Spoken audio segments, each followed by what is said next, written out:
Dans cette vidéo, je vais vous représenter un exemple d'utilisation des limites de croissance comparée avec la fonction ln. Comme dans la première vidéo, j'ai rappelé la limite en 0 et en plus infini de la fonction ln, ainsi que les deux limites de croissance comparée qui apparaissent encore une fois en rouge. Le but de la vidéo va consister à déterminer la limite en 0 de l'expression x au carré plus 2x facteur, donc ici on a un produit, de ln de x plus 1. Donc ici, comme on veut déterminer la limite d'un produit, on va d'ores et déjà étudier la limite du premier facteur ainsi que la limite du second facteur. Donc lorsque x tend vers 0 plus x au carré plus 2x tend vers 0. On sait que lorsque x tend vers 0 plus, ln de x tend vers moins l'infini. Donc globalement, ln de x plus 1 va tendre également vers moins l'infini. On obtient donc ici une fi de la forme 0 fois moins l'infini. Pour lever cette forme indéterminée, nous allons donc utiliser une des deux limites de croissance comparée. Donc ici, on peut remarquer que x tend vers 0 plus. On va donc utiliser la première limite de croissance comparée, qui est que la limite lorsque x tend vers 0 plus de x puissance n fois ln de x égale 0. Et pour se ramener à utiliser cette limite de croissance comparée, nous allons devoir ici développer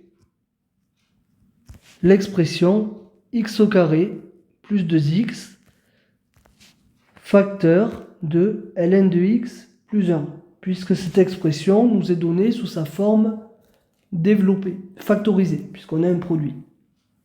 Donc pour développer cette expression, on va donc appliquer la règle de la double distributivité.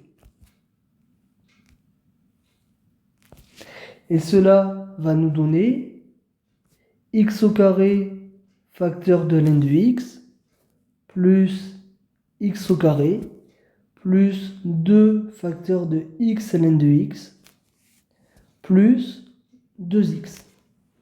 Maintenant que nous avons développé notre expression, nous allons pouvoir étudier sa limite. Et pour cela, nous allons étudier la limite de chacun des termes qui composent ici l'expression développée.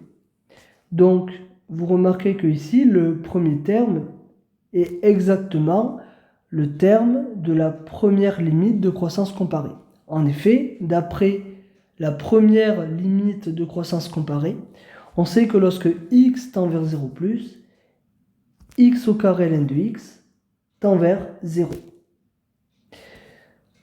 Lorsque x tend vers 0 plus, x au carré tend vers 0.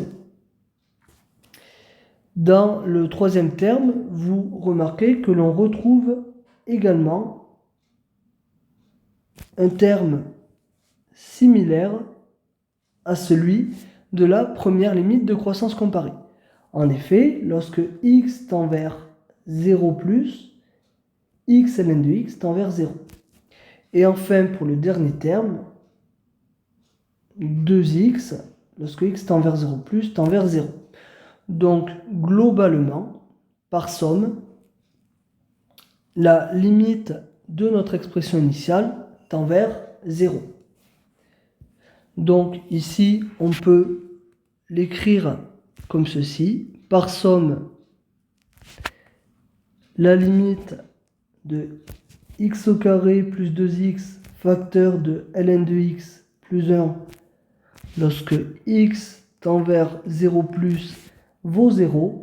Et comme d'habitude, on n'oublie pas de citer les limites que l'on a déterminées avec la croissance comparée. Donc ici, car limite de x au carré ln de x lorsque x tend vers 0 égale 0, et la limite de x ln de x lorsque x tend vers 0 par valeur positive égale 0. Ceci achève la question.